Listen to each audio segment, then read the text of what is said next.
তো নমস্কার বন্ধুরা, আমার টেস্টি কুকিং চ্যানেলে আপনাদের সবাইকে স্বাগত। এতদিন তো নানা ধরনের আপনারা ভাপা বা ভাতের রেসিপি খেয়ে এসেছেন। আজকে আমি এমন একটা ভাতের রেসিপি নিয়ে এসেছি যেই রেসিপিটা নিরামিষ আর একটা সবজি দিয়ে রেসিপি। এই সবজিটা বাচ্চা থেকে বড় অনেকেই খেতে চান না, কিন্তু এইভাবে তৈরি করে দিলে তারা যে খেতেও চাইবে আর বুঝতেও পারবে না এটা কি দিয়ে তৈরি হয়েছে। হ্যাঁ, সেই রকমই একটি সবজি হলো কুমড়ো। আর এই কুমড়ো দিয়েই আজকে বানিয়ে নেব একটা অসাধারণ নিরামিষ ধরনের রেসিপি, যেটা বাচ্চা থেকে বড় সবারই খুব ভালো লাগবে। সেই রেসিপিটা যতটা ঝটপট হয় ততটাই টেস্টি এবং নতুন ধরনের ভাবে আমি নিয়ে চলে এসেছি আপনাদের কাছে। এর আগে তো নানা রকমের ভাপা খেয়েছেন, কিন্তু এই যে আজকে যে ভাপাটা খাবেন সেই ভাপাটা হলো কুমড়ো ভাপা। হ্যাঁ, ঠিক শুনেছেন, একেবারে ঠিকই বলছি, সেটা হলো কুমড়ো ভাপা। তো চলুন শুরু করা যাক আজকের রেসিপি কুমড়ো ভাপা। এর জন্য একটা মিডিয়াম সাইজের কুমড়ো এক ফালি কেটে করে নিয়ে ওটাকে ছোট ছোট টুকরো করে লম্বাভাবে কেটে নিচ্ছি। আপনি চাইলে ছোট ছোট পিস করেও কেটে নিতে পারেন। তো কুমড়োগুলো আমার এইভাবে করে কাটা হয়ে গেছে। এবার একটা মিক্সিং জারে হাফ চামচ মতো সাদা সর্ষে, 1 চামচ মতো তিল আর হাফ চামচ মতো একটুখানি পোস্ত নিয়ে নিলাম। এরপর ওই মিক্সিং জারের মধ্যে দিয়ে দিলাম পরিমাণ মতো নুন।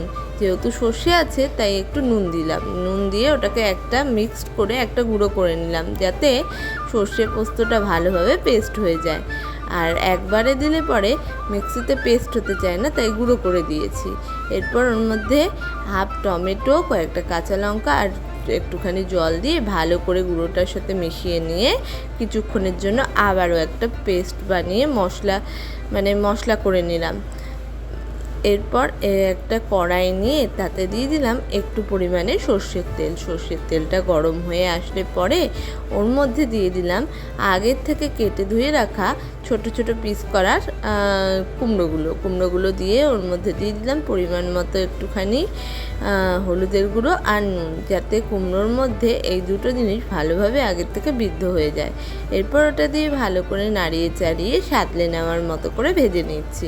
বেশি ভাজবেন না, ওই সাঁতলে নেওয়ার মতো করে ভেজে নেবেন। তো এখানে আমার কুমড়োগুলো কিন্তু ভাজা হয়ে গেছে। এবার আমি একটা জায়গায় এটাকে তুলে রাখছি। তো এখানে আমি কুমড়োটাকে একটা জায়গায় তুলে রাখলাম।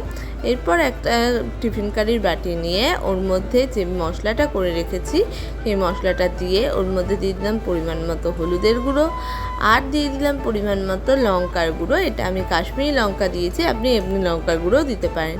এরপর দিয়ে দিলাম পরিমাণ মতো চিনি আর দিয়ে দিলাম একটুখানি পরিমাণ মতো নুন। চিনি না দিলে কোনো রান্নাই ভালো হয় না, বিশেষ করে এই ভাপা রান্নাগুলো। এবার সমস্তটা এই মশলাটার সাথে ভালো করে মিশিয়ে নিয়ে ভেজে রাখা কুমড়োগুলো এর মধ্যে এক এক করে দিয়ে দিলাম। সম্পূর্ণটা দিয়ে ভালো করে মিশিয়ে নিচ্ছি যতক্ষণ না এর মধ্যে ফ্লেভারগুলো ভালোভাবে ঢুকে যাচ্ছে।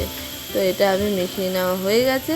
এবার যেই কুমড়ো ভেজে রেখেছিলাম, কড়াই গ্যাস জ্বালিয়ে যে কুমড়ো ভেজে রেখেছিলাম সেই তেলের মধ্যে একটু কালো জিরে আর শুকনো লঙ্কা ফোড়ন দিয়ে একটা ফোড়নের তেল তৈরি করে নিলাম। এবার এই ফোড়নের তেলটা ওই কুমড়োর পেস্টটা কুমড়োর মশলার মধ্যে দিয়ে দিলাম, যে কুমড়োটাকে মশলা দিয়ে মাখিয়ে রেখেছি। এবার দিয়ে আবারও ভালো করে কুমড়োটাকে মাখিয়ে নিচ্ছি। নিয়ে এবার কিছুক্ষণের জন্য ঢাকা দিয়ে কড়াইতে জল দিয়ে সেই জলটাকে একটু ফুটতে দিলাম। এরপর একটা স্টিলের স্ট্যান্ড ওর মধ্যে বসিয়ে ওটাকে সেট করে দিয়ে ওর মধ্যে টিফিন কারিটা দিয়ে দিলাম। এবার টিফিন কারিটা দিয়ে উপর দিয়ে কভার করে দিয়ে 10 থেকে 15 মিনিট মতো এটাকে ভাপে করে নিলাম। তো এটা ভাপে হয়ে গেছে। এবার একটুখানি স্ট্যান্ডিং টাইম দিয়ে দিচ্ছি। এবার নামিয়ে এটাকে খুলে নিচ্ছি। দেখুন এই রকম কিন্তু আমার তৈরি হয়ে গেছে। এবার আমি এটাকে সার্ভ করে নিয়ে আপনাদের কাছে ফেরত আসছি। তো এটা আমার সার্ভ হয়ে গেছে। তো তৈরি হয়ে গেছে আমাদের কুমড়ো ভাপের রেসিপি। এবার আমি টেস্ট করে দেখছি এটা ঠিক কেমন লাগছে।